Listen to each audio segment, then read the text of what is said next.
Wow, good evening. What an honor it is to have such distinguished guests and such wonderful supporters from all over Colorado. What a great turnout. I'm excited to see everyone here, students, business community, law enforcement, political leaders of both sides. Your participation really demonstrates what the issues of combating terrorism and the national security is and must be a top priority for all of us. It is my great honor and pleasure to welcome you to this evening's event. The Future of Terrorism, Homegrown Threats, and U.S. Response, featuring Ambassador Craig Stapleton, the Honorable Tom Ridge. Tonight we have an opportunity to engage with one of our nation's leading security experts on perhaps the most salient issue affecting domestic and international security today. But before we do so, there are a number of individuals and organizations that I would like to thank in making this event a great success. Our Governor, Bill Ritter, our Mayor, John Hickenlooper, the University of Denver Joseph Corbell School of International Studies, Colorado Concern, the Colorado Emergency Preparedness Partnership, the Colorado 30 Group, Fast Lanes Productions, and a very special thank you to our feature sponsor, the Denver Post, for all their tremendous support in promoting the cell, as well as this evening's forum. I would like to recognize our host committee, the Meisel Board of Directors, the cell's leadership, staff, interns, and volunteers, my assistant Laura Teal, David Cohn, and of course, Walker Stapleton for helping make this program possible. Now I would like to turn this over to the cell's founding director and executive director, Courtney Green and Melanie Perlman.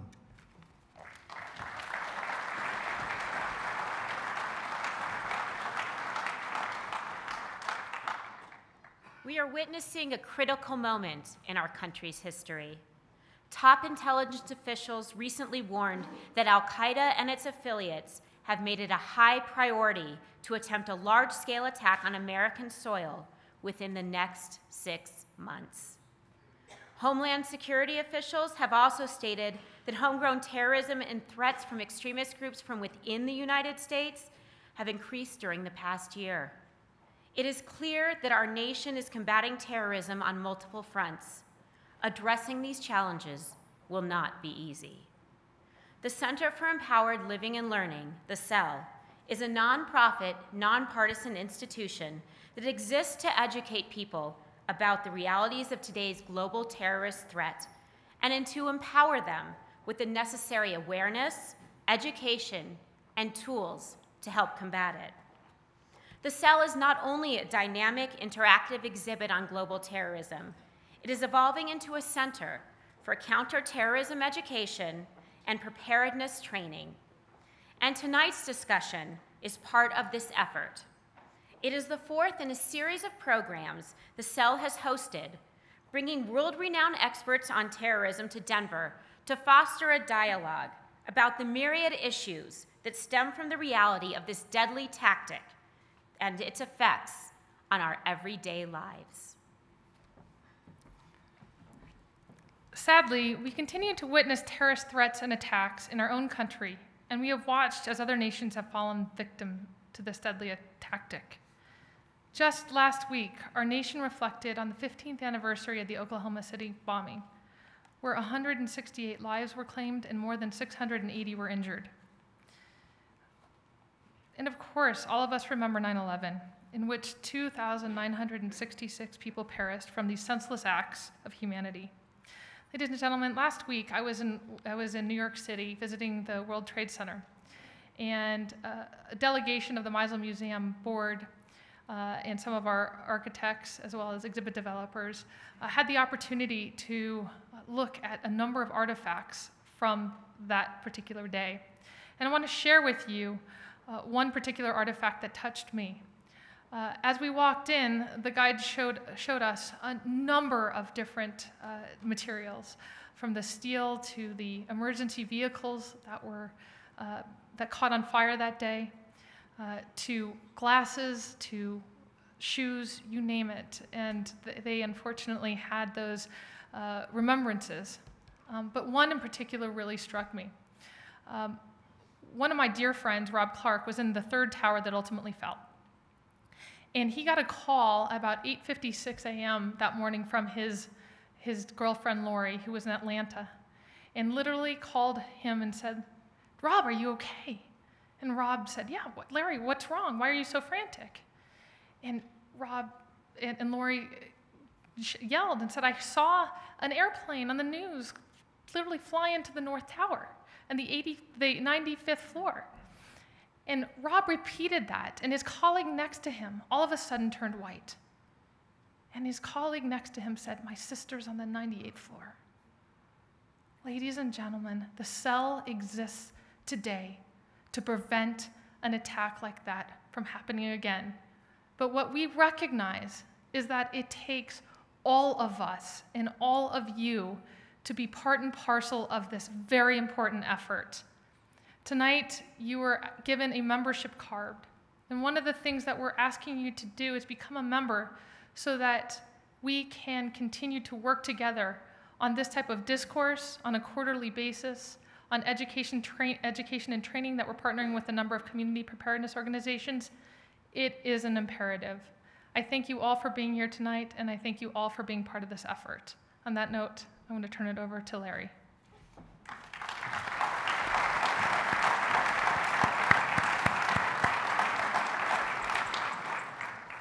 We're very honored to have a very strong leader as the governor of Colorado, who has actively worked with city, state, local, federal, international law enforcement.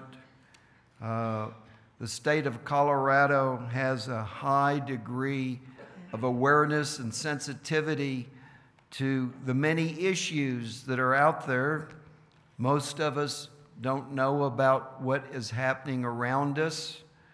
I feel comfortable knowing that our governor leads an administration that is sensitive and aware to the risk that all of us face. It's my honor to introduce the governor of Colorado, Bill Ritter.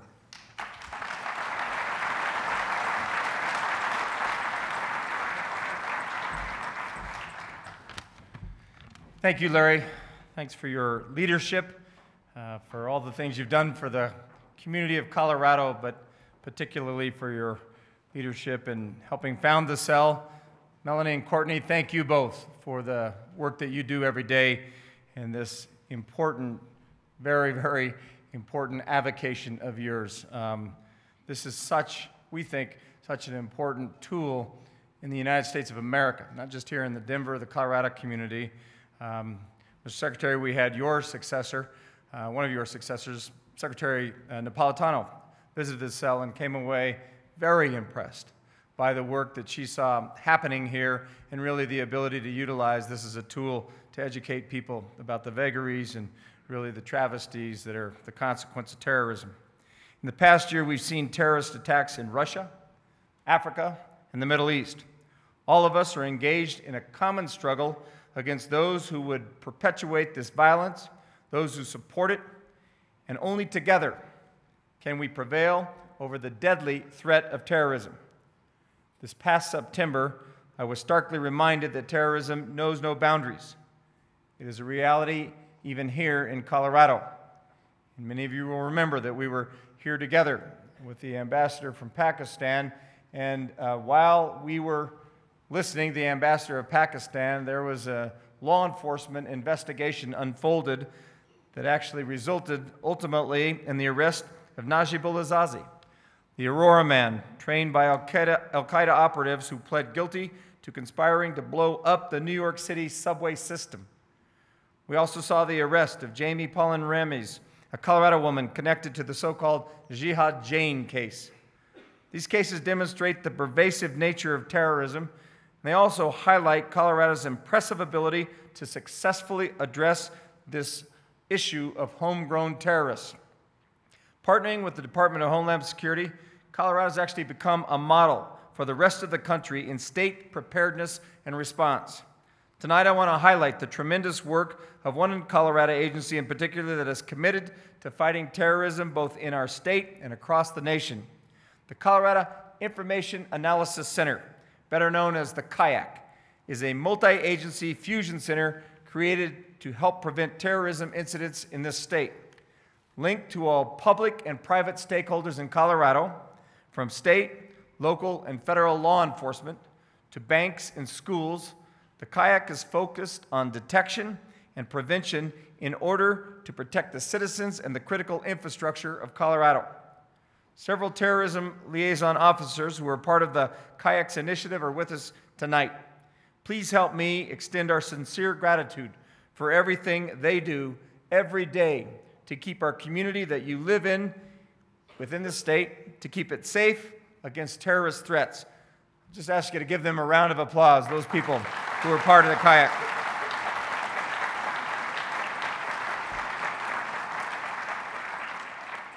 I was sort of impressed by the number of people who were here tonight, from law enforcement, from the military, people who spend, again, every day as part of their professional life ensuring that the rest of us are safe. So even if you don't work at the CIAC, that round of applause was absolutely for you, and we're so appreciative of your efforts.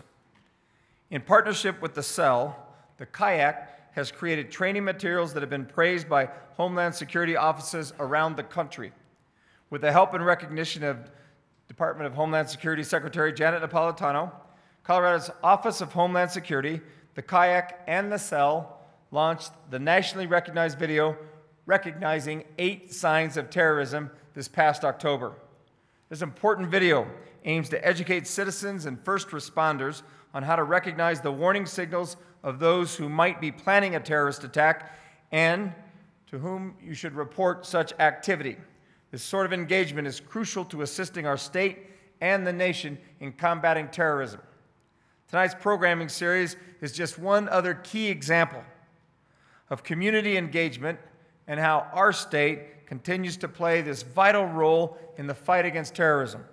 As you know, your participation in this fight is absolutely critical. I have the honor tonight of introducing our moderator.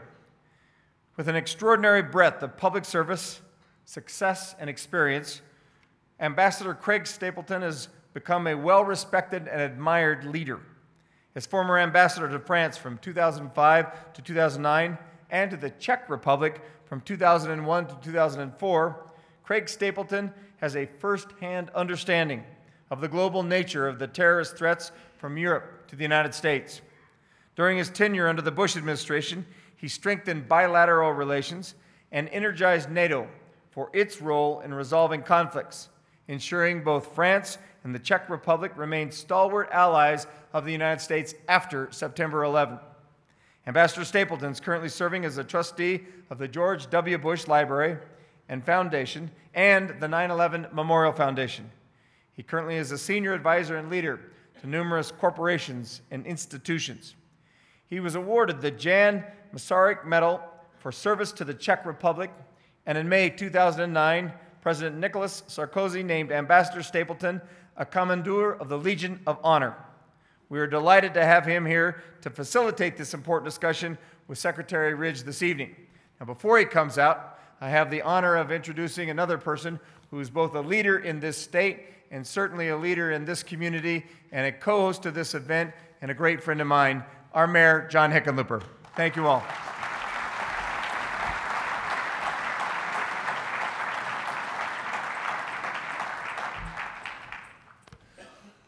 Thank you, Governor.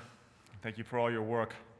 I want to recognize also former Governor Bill Owens is here. I don't know where he went to. He's around here somewhere. There he is, right there.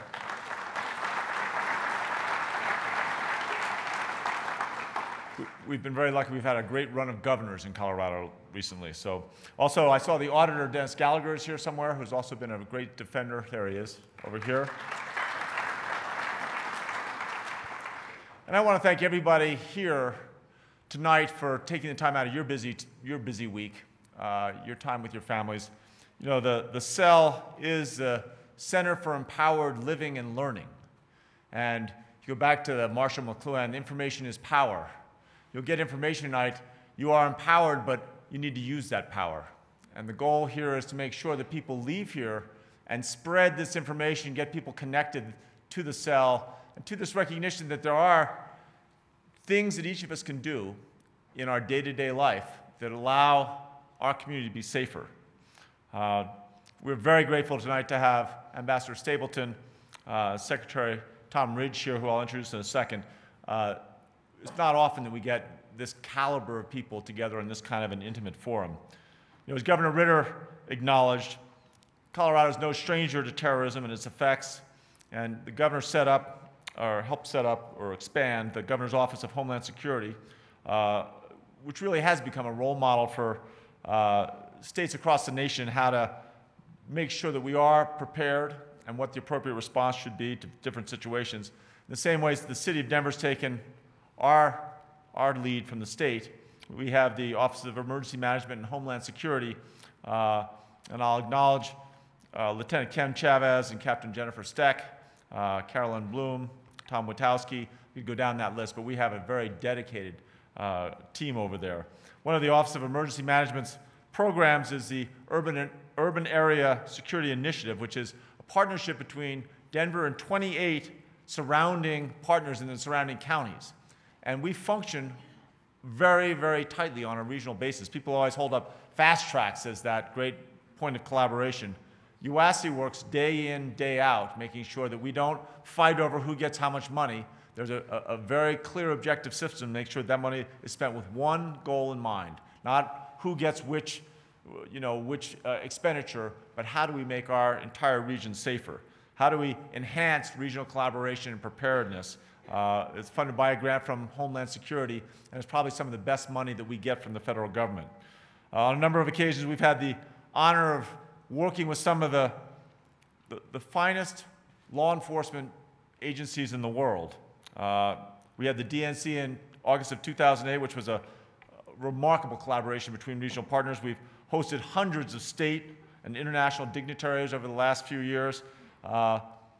These various federal and state and local Homeland Security agencies have done a remarkable job of keeping us safe. Our own police department also polices one of the busiest airports in the world, out of Denver International Airport, and in doing so works hand in glove with a number of federal agencies. To be successful at combating terrorism, we first must make sure we remember that we're all working together, and two, we have to keep it a top priority. Denver's once again going to host a great number of world leaders this summer with the Biennial of the Americas, where he'll be celebrating ideas and culture from this entire hemisphere, probably the most important international event since the Summit of the Eight. And just as we've done for similar events in the past, Denver will work diligently with our partners in federal, state, and local law enforcement to make sure we keep our city safe. Our enemies are always hoping that we let our guard down, and that's why domestic national security and really being focused on combating terrorism remain a top priority. We have to remain vigilant, but without education, you can't maintain that vigilance. It's a key component. So we're delighted and thankful to have organizations like the Cell that are producing educational programs like tonight's, but also like the exhibit from which that video was taken, Anyone, Anytime, Anywhere, Understanding the Threat of Terrorism. If you haven't seen that exhibit, I urge each of you to go through it. And it is something you don't see, it's something you experience. And something that I think I have yet to meet anyone who didn't come out from that exhibit unchanged. And we're delighted to be able to call Denver home to the Cell. Now, Governor Ritter has already introduced Ambassador Stapleton, who's going to lead the program in just a moment. although I understand he's quite the squash player. I hadn't seen that on your resume. Denver's a big squash city, just so we know. Before I turn it over to him, it's my pleasure to welcome and introduce someone who's really devoted their entire career to keeping Americans safe, Homeland Security Secretary Tom Ridge. Now, following the tragic events of September 11, 2001, Tom Ridge became the first Assistant to the President for Homeland Security, and on September 24, 2003, he became the first Secretary of the U.S. Department of Homeland Security. Now, during his tenure, Secretary Ridge worked with more than 180,000 officials from a combined 22 agencies. If you can imagine bringing all that together and being the first person to do it, it's a remarkable achievement. He created a department that really facilitated the flow of goods and people, instituted layered security at air, land, and seaports, developed a unified national response and recovery plan, provided critical infrastructure, integrated new technology, and improved information sharing, not just in this country, but worldwide. Prior to that, he was twice elected governor of Pennsylvania, was one of the first Vietnam combat veterans elected to the House of Representatives, where he served 5 terms. Throughout his public and private sector career, Tom Ridge has received numerous honors, including the Woodrow Wilson Award, the Veteran of Foreign Wars Dwight D. Eisenhower Award, and the John F. Kennedy National Award, just to name a few. Today, the Honorable Tom Ridge is the President and CEO of Ridge Global, LLC, which is a leading strategic consulting company that specializes in risk management, in global trade security, and business generation. It is our great honor to welcome here tonight the Honorable Tom Ridge.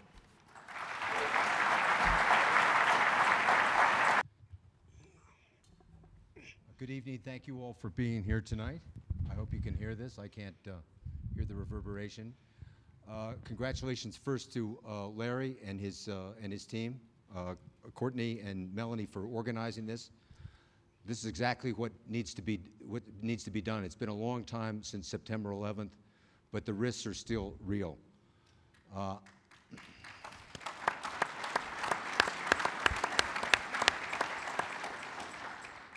Tom and I share the common perspective. Tom from being the first national figure involved in terrorism through his advisory relationship to the president, and then the creation of the Office of Homeland Security, so all the international ramifications. From my perch in Europe, in the Czech Republic, and France, I realize this is an international phenomenon, and the cooperation is intense. But as Tom Ridge and President Bush and President Obama have said many, many times, we have to be right 100% of the time. The terrorists only have to be right once. So we need vigilance, we need education. The threat hasn't gone away. It's getting more complicated. Tom Ridge and I go back a long way. We lived about 20 yards away when we were freshmen in college and a few years back. We've been great friends ever since, and I remember exactly the moment I was watching CNN in the Czech Republic when there was a camera shot through the Oval Office. I recognized the president, and I said, "That's Tom." And I said to my people that were with me in Prague, I said, "President Bush is bringing Tom in to deal with international terrorism," and they picked the right guy.